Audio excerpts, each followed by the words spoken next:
Welcome student to the biology hub. आज मैं आपके लिए लेके आई हूँ क्लास 10th बायोलॉजी का चैप्टर 1 द लाइफ प्रोसेस। बच्चों, आज जो चैप्टर आपको पढ़ाने वाले हैं इसमें बोर्ड एग्जाम्स में ज़्यादा क्वेश्चन पुट होते हैं, तो आप कोशिश करिएगा कि अच्छे से पढ़िए। जो भी डाउट है आप मुझे कमेंट करके पूछ सकते हैं, ठीक है। इसके अलावा मैं आज का जो लेक्चर होने वाला है ये मैं आपको हिंदी में बताने वाली हूँ, हिंदी मीडियम वाले स्टूडेंट्स के लिए, क्योंकि उनकी डिमांड पर ये मैं बना रही हूँ। तो बेसिकली जो मेजर पॉइंट्स होते हैं, हमें कहाँ से पढ़ना है, क्या क्या पढ़ना है, तो ये सारी चीज़ें हम इस वीडियो में डिस्कस करेंगे। इवन इससे इस चैप्टर से रिलेटेड क्योंकि बहुत सारे टॉपिक है, तो आपको बहुत सारे छोटे वीडियोस आते रहेंगे। चैनल को लाइक और सब्सक्राइब कर लीजिए आगे आने वाली वीडियोस के लिए। चलिए देखते हैं आज लाइफ प्रोसेस में हम क्या पढ़ेंगे। लाइफ प्रोसेस या जैव प्रक्रम। बच्चों, आप पहले पूछेंगे ना कि मैम जैव प्रक्रम या लाइफ प्रोसेस होता क्या, आपने ये तो बताया नहीं। चैप्टर का नाम हम जैसे कि पढ़ रहे हैं, चैप्टर कह रहा है लाइफ प्रोसेस। तो बच्चा, लाइफ प्रोसेस जो होता है, आप अपने डेली जीवन में जो कुछ भी काम करते हैं, जैसे हमने क्या करा, मॉर्निंग में उठने के बाद हम क्या करते हैं, सबसे पहले ब्रश करते हैं, ठीक है। फिर अपने दैनिक क्रियाएं करते हैं, उसके बाद भोजन करते हैं, ठीक है। फिर वो भोजन पचता है, सांस लेते हैं, सांस छोड़ते हैं, या हमारे शरीर में बहुत सारी एक्टिविटीज़ चलती हैं। यही सारी जो क्रियाएं हैं ना, ये एक्टिविटीज़ जो हम परफॉर्म करते हैं पूरे दिन में, यही कहलाती हैं लाइफ प्रोसेस या जैव प्रक्रम, ठीक है। हमारी किताब में भी यही कहता है। देखिए, अगर आप ध्यान से देख पाएंगे तो यहाँ पर दिया हुआ है ना, कुछ वह विभिन्न प्रक्रियाओं के रूप में प्रदर्शित होती हैं, जैसे कि कौन कौन सा, पोषण हो गया, श्वसन हो गया, ठीक है। श्वसन के बाद आप देखेंगे उत्सर्जन हो गया, ठीक है। इसके अलावा आपका संतुलन और समन्वय तथा अन्य सभी क्रियाएं आपकी लाइफ प्रोसेस यानी जैव प्रक्रम कहलाती हैं, ठीक है। जैव प्रक्रम को सही तरीके से अगर समझना है ना, तो हमें दो चीज़ों के बारे में पता होना चाहिए। जैसे हम पढ़ते हैं उपचयी प्रक्रिया या अपचयी प्रक्रिया, ठीक है। और उपचयी अपचयी को अगर हम मिला के कंबाइन पढ़े तो उपापचयी प्रक्रिया, या जिसे हम मेटाबॉलिक एक्टिविटी के नाम से भी जानते हैं। बच्चों, मेटाबॉलिक एक्टिविटी जो होती है ये हमारे डेली लाइफ को ईजी बनाती है, ठीक है। ये सारी एक्टिविटीज़ जो हमारे डेली लाइफ में परफॉर्म होती हैं, इन्हीं एक्टिविटीज़ को करने में मदद करती है, ठीक है। अब ये जो मेटाबॉलिक एक्टिविटी है ये कैसे परफॉर्म होती है, तो बेटा हम बताएं अगर आपको, तो हमारे अंदर बहुत सारे केमिकल चेंजेस होते हैं ना, केमिकल परिवर्तन हो रहे हैं, रासायनिक परिवर्तन हो रहे हैं। यही रासायनिक परिवर्तन कहलाते हैं मेटाबॉलिक एक्टिविटी, या हम इसे उपापचयी प्रक्रिया कह सकते हैं। इन उपापचयी प्रक्रियाओं को हम दो भागों में बांटते हैं, उपचयी प्रक्रिया, अपचयी प्रक्रिया, जिसे हम एनाबॉलिक एक्टिविटी और कैटाबॉलिक एक्टिविटी के नाम से भी जानते हैं। बच्चों, एनाबॉलिक एक्टिविटी में कुछ बनता है, ठीक है, और कैटाबॉलिक में क्या होता है, कुछ टूटता है, ठीक है। अब ये कुछ क्या हो सकते हैं, जो कि सब्सटेंस हमने खाए हैं, यही सब्सटेंस जब टूटते हैं, ठीक है, पदार्थ जो है टूटते हैं, तो वो कैटाबॉलिक एक्टिविटी कहलाती है। और जब ये नए पदार्थ बनते हैं तो उन्हें हम कहते हैं एनाबॉलिक एक्टिविटी, ठीक है। एनाबॉलिक का एग्जाम्पल अगर हम बेस्ट देखें तो फोटोसिंथेसिस यानी प्रकाश संश्लेषण है। प्रकाश संश्लेषण में बच्चों हमको पता है कि जो है इसमें कुछ बन रहा है, यानी भोजन बन रहा है। जो प्लांट्स हैं, पौधे हैं, ये अपना भोजन प्रकाश संश्लेषण गतिविधि द्वारा स्वयं बनाते हैं, ठीक है।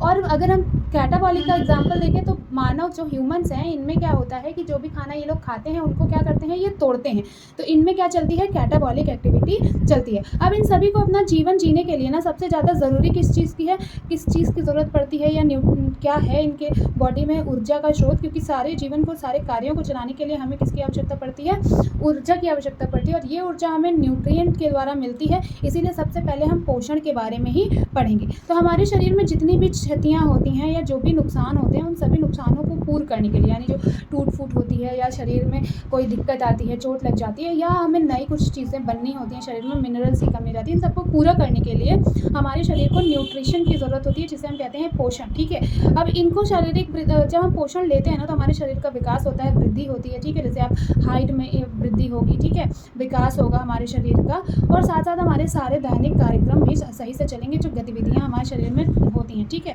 अब ये क्या करेगा, हम न्यूट्रिएंट को क्या करते हैं, क्योंकि हमारे अंदर तो कैटाबॉलिक एक्टिविटी चलती है, तो हम सारे न्यूट्रिएंट को, पोषण को, विभिन्न प्रकार के पोषणों को ग्रहण करते हैं, और इससे फिर हमारे शरीर में जाकर टूटता है और ऊर्जा के रूप में हमको प्राप्त होता है, ठीक है बच्चों। अब अगला हम देख लेते हैं, अगली कौन सी विधि है, हमारे पास श्वसन होता है हमें।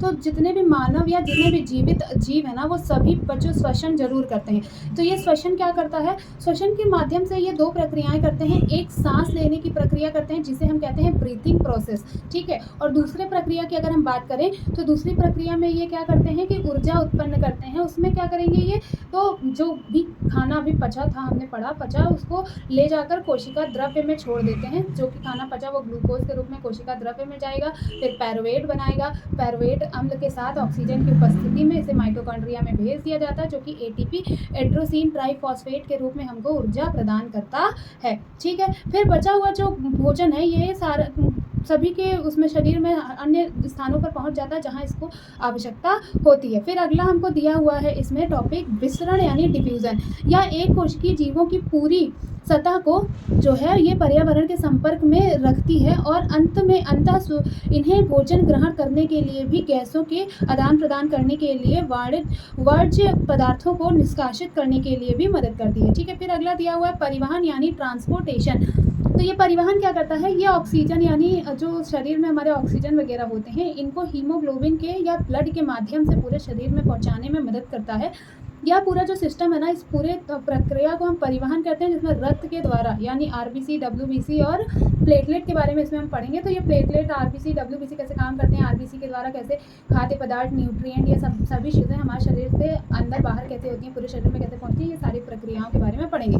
फिर अगला दिया हुआ है उत्सर्जन। बच्चों, उत्सर्जन क्या होता है, हमने जो भी कुछ खाया पिया या जो न्यूट्रिएंट गए, इसके अलावा हमारा शरीर जो है ये इतने सारी एक्टिविटी करता है। एक्टिविटी करने के साथ साथ बहुत सारी चीज़ें क्या करता है, उत्सर्जित भी करता है। ठीक है, जैसे हमारा ऊर्जा बनी थी, ऊर्जा बनने के बाद कार्बन डाइऑक्साइड भी बना था। ठीक है, तो हमने शरीर में ऊर्जा उत्पन्न करी, उसके साथ जो हमारा साइड इफेक्ट क्या मिला, ऊर्जा के साथ कार्बन डाइऑक्साइड भी बनी। अब कार्बन डाइऑक्साइड ऐसी गैस है जिसका हमारे शरीर में कोई इस्तेमाल तो है नहीं, तो इसलिए हम इसको क्या करेंगे, उत्सर्जित करेंगे यानी बाहर निकाल देंगे। तो ये उत्सर्जन हमारे शरीर में विभिन्न प्रकार से होता है। जैसे हमारे शरीर में गैस का जो है एक्सचेंज जो होगा वो नाक द्वारा हम कार्बन डाइऑक्साइड को बाहर निकालते हैं। ठीक है, इसके अलावा मूत्राशय के द्वारा जो है यूरिया जितना भी होगा ये मूत्र मार्ग से निष्कासित हो जाएगा।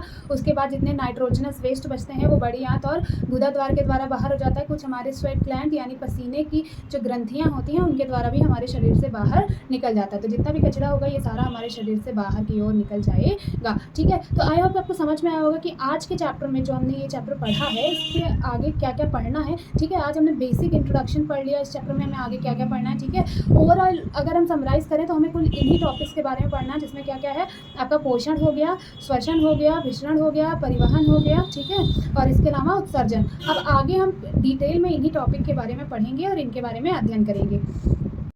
अगर आज की वीडियो आप लोगों को पसंद आई हो या आप इससे रिलेटेड और भी वीडियोस चाहते हैं तो प्लीज़ कमेंट ज़रूर करिएगा और अपने चैनल को सब्सक्राइब करके जाइएगा, जिससे इससे रिलेटेड आगे की आने वाली वीडियोस आप तक पहुंच जाए। Thank you for watching.